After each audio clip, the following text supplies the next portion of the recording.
టాపికాలు మాట్లాడుకుంటూ పైనుంచి రోజు ఒకటే మాట అంటే చెప్పగా అబద్ధం నిజమవుతుంది అనుకుంటున్నారేమో, కానీ తెలంగాణ ప్రజలకు, తెలంగాణ రైతాంగానికి చాలా స్పష్టంగా అర్థమవుతుంది ఈ ముఖ్యమంత్రి ఎంత మోసగాడో. ఆ మోసగాడి మాటలతోనే ఈ మంత్రులు కూడా అదే మూస పోసినట్టు అదే మాటల్ని రోజు కూడా మీడియాల ముందు మాట్లాడుతున్న విషయాన్ని ప్రతి రైతు కూడా గమనిస్తా ఉన్నారు, తెలంగాణ ప్రజలు గమనిస్తా ఉన్నారు.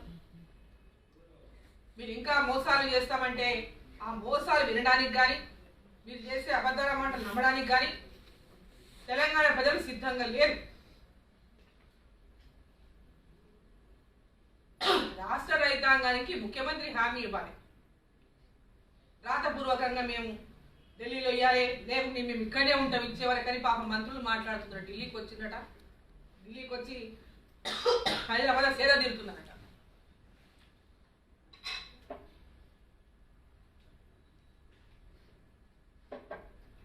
ఢిల్లీకి వచ్చి మంత్రులు హైదరాబాద్ నుంచి ఢిల్లీకి వచ్చి సేద తీరుతున్నారు. పాపం ముఖ్యమంత్రి నుంచి మాకు మంచి రిలీఫ్ ఉన్నారు, 6 రోజులు హైదరాబాద్ హ్యాపీగా ఢిల్లీలో ఉండొచ్చి బాధ ఎందుకు లేదు.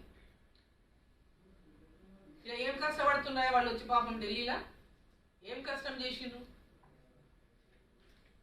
హ్యాపీగా ఢిల్లీలో వచ్చి వాళ్ళ పార్టీ ఆఫీసు కోసం అనుమతులు తీసుకోవడమా, పార్టీ ఆఫీసు డ్రాయింగ్స్ చూసుకోవడమా, వాళ్ళ పార్టీ ఆఫీసు నిర్మాణం కోసం ఏ విధంగా చేయాలనేటువంటి విధంగా పాపం ఆ చర్చలకు హైదరాబాద్ నుంచి ఢిల్లీకి పంపిణీ ముఖ్యమంత్రి. ఆ ప్రజలకేమో రైతుల కోసం పంపిణేటటువంటి ఒక డ్రామా చేస్తుండ్రు. ఎందుకంటే ఇలా ఏం జరుగుతుందో పాపం మొత్తం తెలంగాణలో ఉన్నటువంటి ప్రజలకు తెలియదు. ఢిల్లీలో వచ్చి మంత్రులు ఏం చేస్తున్నారు, ఏం చూస్తున్నారు, ఏం చేస్తున్నారు అనేటువంటి విషయము తెలంగాణ ప్రజలకు తెలియదు. హ్యాపీగా ఢిల్లీలో ఉన్నారు, పార్టీ ఆఫీస్ నిర్మాణం ఏదో తొందరగా చేసుకున్నారా, ఎట్లా కట్టుకున్నారా, ఏ డిజైన్ కట్టుకున్నారా, ఏ డ్రాయింగ్లు కావాలి, ఏ పర్మిషన్ కావాలి, ఎక్కడ తిరగాలి, ఏం పెట్టుకున్నారా, ఏంగో మహల్ ఎట్లా కట్టుకోవాలని తిప్పలు పడుతున్నాడు ఇక్కడ పాపం ఢిల్లీలో. ఇదే మంత్రులు వచ్చి 29 దాకా మేము పోము, రాతపూర్వకంగా ఇచ్చేదాకా పోము, మీరు తీసుకొని రాకుంటే పాపం ముఖ్యమంత్రి తెలంగాణ కాలు పెట్టని అన్నాడట. తెలంగాణలో కాలు పెట్టని అన్నది రైతుల కోసమా, లేకపోతే తెలంగాణ భవన్ నిర్మాణం చేసేటటువంటి వాళ్ళ పార్టీ ఆఫీస్ కు అన్ని అనుమతులు పూర్తి చేసి, డ్రాయింగ్లు పూర్తి చేసి, అన్ని విధాలుగా అన్ని ప్రారంభం చేసి వస్తేనే రాండి అని చెప్పిండా, అది చెప్పాలి మొదల.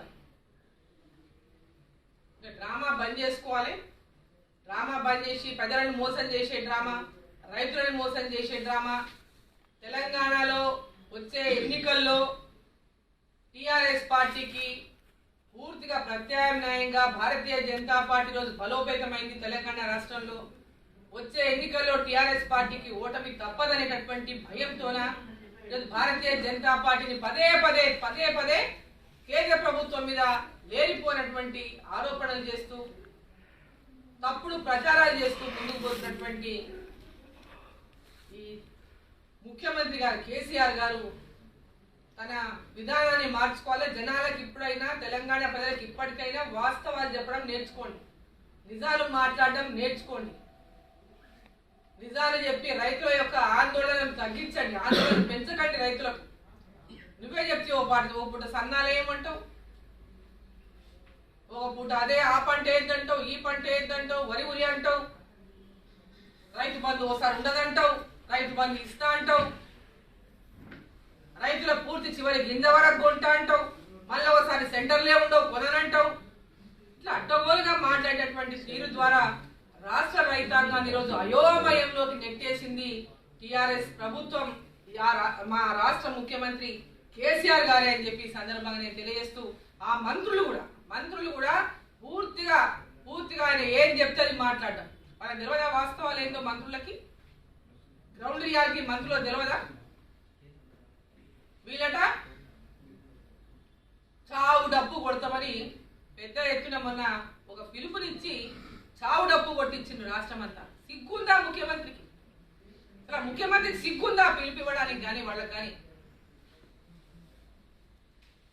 చావు డప్పు నువ్వు డప్పు నీ కార్యకర్తలతో కొట్టించినవేమో, మీకు ఎట్లా డప్పు కొట్టిన అలవాటు, మీకు డప్పు మీరు కొట్టుకోవాల్సిందే, మీ డప్పు మీరే కొట్టుకోవాలి. కొంచెమైనా ఇంగిత జ్ఞానం ఉన్నోడు, ఒక రాష్ట్ర ముఖ్యమంత్రి ఉన్నటువంటి పైన వాళ్ళ స్వయంగా వాళ్ళ ఎమ్మెల్యేలు, వాళ్ళ మంత్రులు, వాళ్ళ కార్యకర్తలు వాళ్ళు ఆ విధంగా ఊరేగింపులు చేస్తుంటే కొంచెం సిగ్గనిపిలే ముఖ్యమంత్రికి. ఏ మొహం పెట్టుకొని ఢిల్లీకి వచ్చి అడగనికి నీ చావు డబ్బు కొట్టి నీ దగ్గరికి ఎవడన్నా నీ దగ్గరికి వచ్చే రిప్రజెంటేషన్ ఇస్తాంటో తీసుకుంటావాను? ఈడ రైతుల యొక్క సంక్షేమమే ముఖ్యమైనటువంటి భావనతోన మీరు ఎన్ని విధాలుగా ప్రజలని మోసం చేసే విధంగా మీరు అక్కడ మీ యొక్క కార్యక్రమాలు చేసినా, ఎన్ని రకాలుగా ప్రజల లోపల అవమానం చేసినా, ప్రజలకు తప్పుడు సంకేతాలు ఇచ్చే విధంగా మీరు కార్యక్రమాలు చేసినా, కేంద్రంలో ఉన్నటువంటి మా ప్రభుత్వం వాళ్ళు టైం అడిగితే టైం ఇచ్చి మళ్ళీ ఒకసారి వివరంగా చెప్పింది ఏం జరుగుతుందో. అయినా ఇంకా బుద్ధి రాలే, సిగ్గు రాలే, ఇంకా అబద్ధాలు మాట్లాడతాం. అంత స్పష్టంగా చెప్పిన తర్వాత కూడా ఇంకా తప్పుదారి పట్టించేటువంటి ప్రయత్నం చేస్తారంటే వాళ్ళు చెప్పినటువంటి విధంగానే నడుచుకోవాలనేటువంటి తీరు. ముఖ్యమంత్రి గారు ఈరోజు మీరు ప్రతిపక్షంలో ఉన్నటువంటి వాళ్ళు ఎప్పుడైనా రిప్రజెంటేషన్ ఇవ్వడానికి కానీ, ప్రజా వ్యతిరేక విధానాల పైన మీరు తీసుకున్న నిర్ణయాల కోసం మిమ్మల్ని కలవడానికి కానీ ఏదైనా ఒక్కరోజు సమయం ఇచ్చిందా? మీరు ఏ ఒక్కరినైనా మీరు కలిసిందా? ముఖ్యమంత్రి గారు మీడియాతో అడుగుతా ఉన్నా మిమ్మల్ని. ఈ 8 సంవత్సరాలు ఏ ఒక్క సమస్య పైన మీరు ఇచ్చిన హామీల పైన, మీరు పూటకు ఒక మాట మాట్లాడేటటువంటి మీ మాటల విధానం పైన అవి అమలు కానప్పుడు మీ దగ్గరకు వచ్చి అడిగేటటువంటి ప్రశ్నించేటటువంటి విధంగా ఎప్పుడైనా మీరు అవకాశం ఇచ్చిందా? ఏ ఒక్కరికైనా మీకు సిగ్గు అనిపిస్తలేదా? మాకు టైం ఇస్తలేదు. నువ్వెవరికి టైం ఇచ్చినావు చెప్పు? తెలంగాణలో ఇన్నిసార్లు నువ్వు వచ్చినట్టు టైం ఇచ్చిండు. కేంద్రంలో ప్రధానమంత్రి అంటే ప్రధానమంత్రి ఇచ్చిండు, మంత్రులు అడిగితే మంత్రులు ఇచ్చిండు, మీ మంత్రులు వస్తే ఇప్పుడు మంత్రులు ఇచ్చిండు టైం. నీవు ఎవరికైనా సమయం ఇచ్చినవాను? ఇకరైనా తీరు మార్చుకో, రైతుల్ని మోసగించడం మానుకో. ఇంకా రైతుల్ని ఆందోళనలో అయోమయంలో పడేయకుండా రాష్ట్ర ముఖ్యమంత్రిగా నీ బాధ్యత రైతాంగ సమస్యల పైన, రైతుల యొక్క అభివృద్ధి కోసం, రైతులు ఏ పంటలు ఎట్లా ఏ విధంగా వేసుకోవాలని ఇప్పుడు వేసుకునే ముందు చెప్తావు. నువ్వు ఒక అవగాహన కల్పించేది కానీ భూసార పరీక్షలు అంటే ఇప్పటిదాకా భూసార పరీక్షలే లేవు తెలంగాణలో. ఎక్కడైనా ఏ మండలంలోనైనా ఏ నియోజకవర్గంలోనైనా ఇప్పటిదాకా కనీసం రైతులకు ఒక అవగాహన సదస్సుని మీరు పెట్టిండ్రా? ఓవర్ నైట్ లో పంట మార్చారనంటే నీ యొక్క నియంతృత్వమే ఇదనే స్పష్టంగా అర్థమవుతా ఉంది. నీ యొక్క నియంత రూపం అనేది నువ్వేం చెప్తా ఎప్పుడు ఏం చెప్తా చేయాలంతే. ఇంకా ఇప్పటికైనా తీరు మార్చుకోండి, మీ వ్యవహారాన్ని మార్చుకోండి.